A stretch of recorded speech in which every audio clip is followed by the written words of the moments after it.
I'm from South Orange County, California, and this is the Patient Chronicles.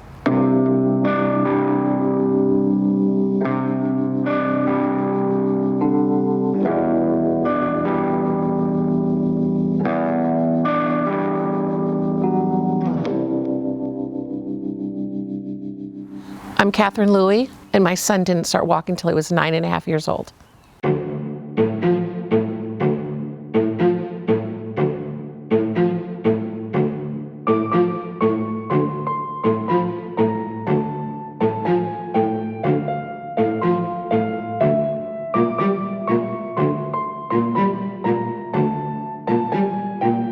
Thomas, you want more guppies? Good boy, Thomas. Mommy fix it. No one has ever put a life expectancy on Thomas, except that when he was little and they said that his brain, that, you know, he was going to get too big for his brain. Well, obviously he's surpassed that. And I also think, you know, I've had a few doctors, you know, a neurologist, he was actually a neurosurgeon, and a couple people say all you could do is just keep feeding him and then hopefully he'll just keep growing. I've always pushed Thomas, always.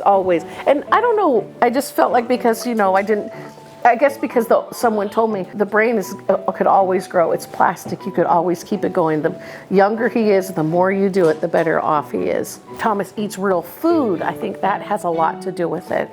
He doesn't take medication. That has a lot to do with it. Because when he was under those influences, he was just such a different person.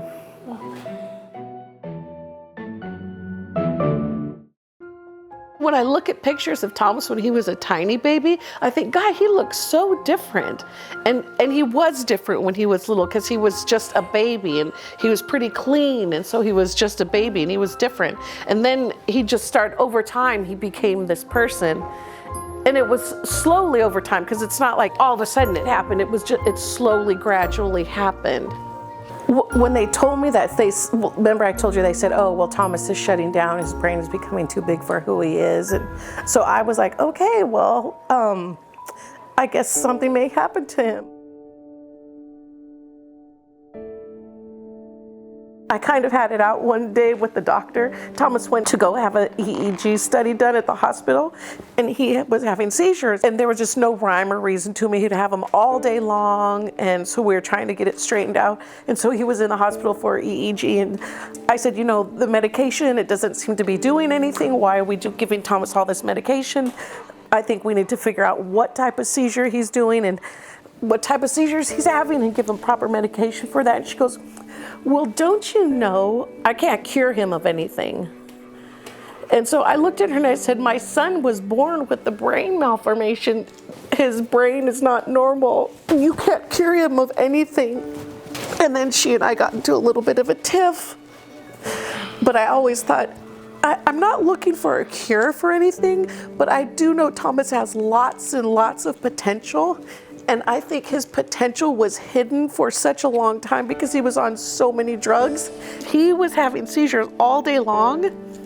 And then on top of it was on all those drugs. How could he be anybody? He couldn't be anybody because he was underneath so much. So once he started coming off of drugs, that's when Thomas started coming to life. He giggled. Thomas never even used to laugh. He didn't do anything. He kind of would he would be very joyful to be around, and he would be with you, but he wouldn't laugh. He didn't really interact. He didn't do anything. And it wasn't until he came off of his drugs and stopped having seizures that he was able to function and do things. Thomas has been on, over the period of time, he's probably been on at least 10 different seizure medications. At least 2 at a time. Never one by itself. And currently he's on only one. We're titrating it down still, and we're going really slow. I take away 10% at a time, so he's only on one. So it's less than 4 milligrams total of Onfi. He's only on it once a day because I was toggling, because he was getting it twice a day. And then when I was going down, the dosage got so low that it was hardly anything, that I just decided, okay, I'm going to convert them both to an evening dose, because you have to give the CBD oils 2 hours away from medications. So since he gets CBD throughout the day, it was too hard to worry about the other medications. So I ended up, when it got to be low, I put it so it would just only be in the evening. I didn't have to worry about it. He takes CBD and THCa 3 times a day.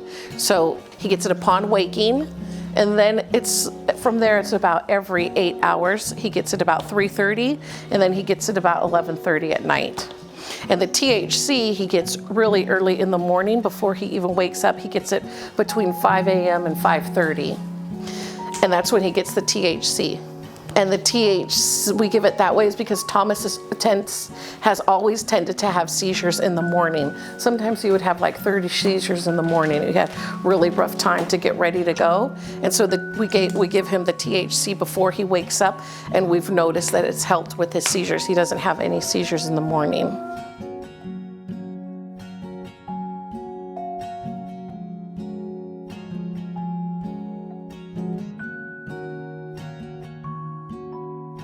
Well, we always have these towels to wipe Thomas's mouth. We just use towels to wipe his mouth, and then we always had a cup. No matter where we went, we had a cup. We'd have cups or we had buckets all the way around the house because Thomas has thrown up his entire life, so we've always caught it. So my son just knows, oh, get those cups, get those things. So he's just thrown up the same way. Well, we'd always walk around with a cup because Thomas would throw up all the time. And we would just go, it would just be no big deal. I'd just go like this, go, ooh, and he'd go and start retching, and then I'd hold the cup and he'd throw up, and then we'd just go about our business. I'd go throw the cup away or throw it in the toilet or whatever.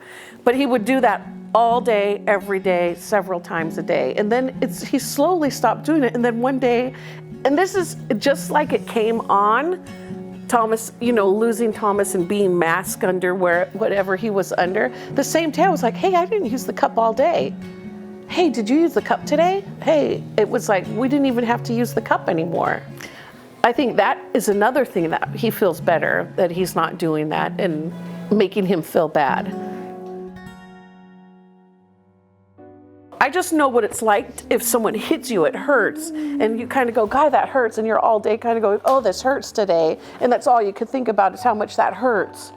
And then I think if you're worried about this hurt and plus you're on drugs, you can't do anything. But now Thomas doesn't have to worry about this hurt, and he doesn't have to be masked under all these drugs, and that's why he's becoming who he's becoming. And I think the CBDs our body produces CBD. We produce cannabinoids in our neurons. It helps all of that. Well, all of that is being fed and it's working, and so that's why I think Thomas is doing so much better than he's ever done.